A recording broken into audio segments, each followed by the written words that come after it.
There grew up in the Netherlands a rich king's child, whose father hight Sigmund and his mother Sieglind, in a castle high and famous called Zenten, down by the Rhine side.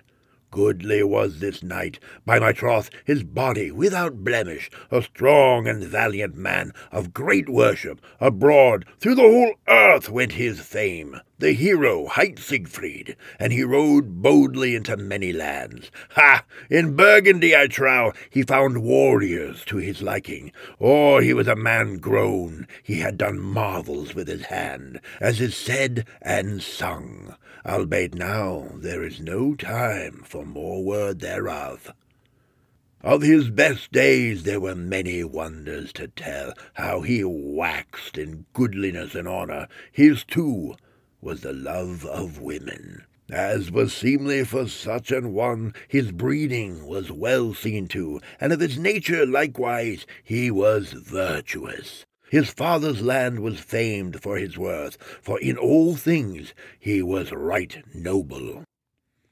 When he was an age to ride to the court, the people saw him gladly, and wedded wives and maids were alike fain that he should tarry there.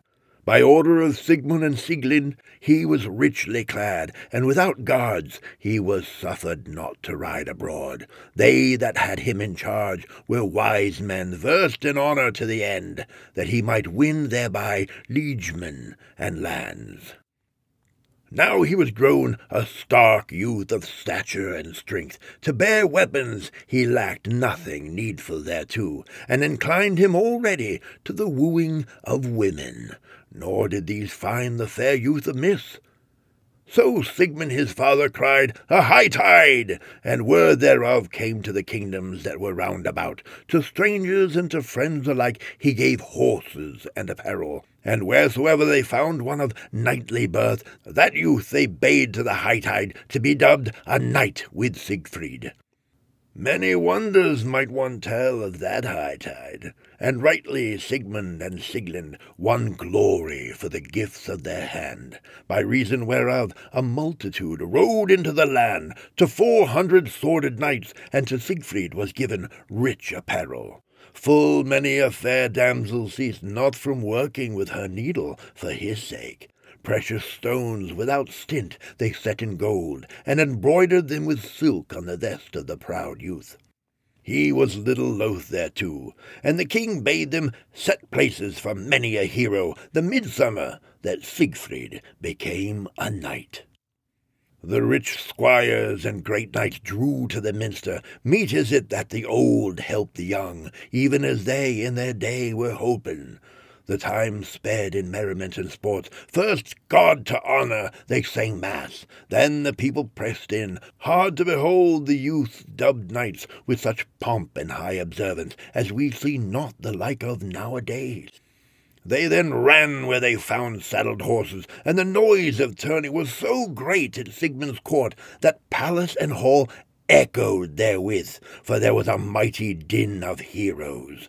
From old and young came the noise of hurtling and of broken shafts whizzing in the air, and from warring hands flew splintered lances as far as the castle. Men and women looked on at the sport. Then the king bade, "Stay the tilting!"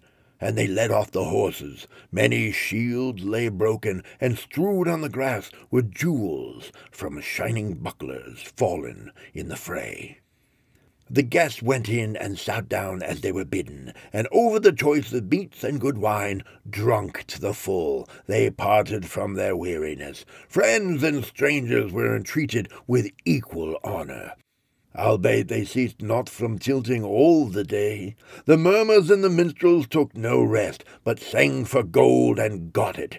Wherefore they praised the land of Sigmund. The king enfeoffed Siegfried with lands and castles, as in his youth his father had enfeoffed him, and to his sword fellows he gave with full hand, that it rejoiced them to be come into that country.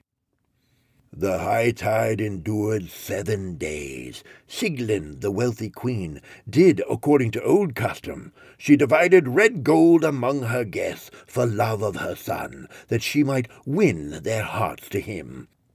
Among the minstrels none were needy. Horses and raiment were as free as if they that gave had but a day to live.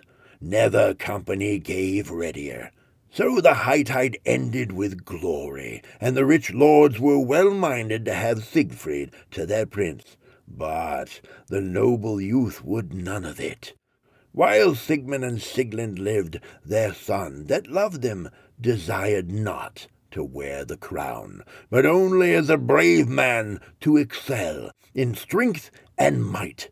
Greatly was he feared in the land, nor durst any chide him, for from the day he bare arms he rested not from strife. Yea, in far countries and for all time his strong hand won him glory.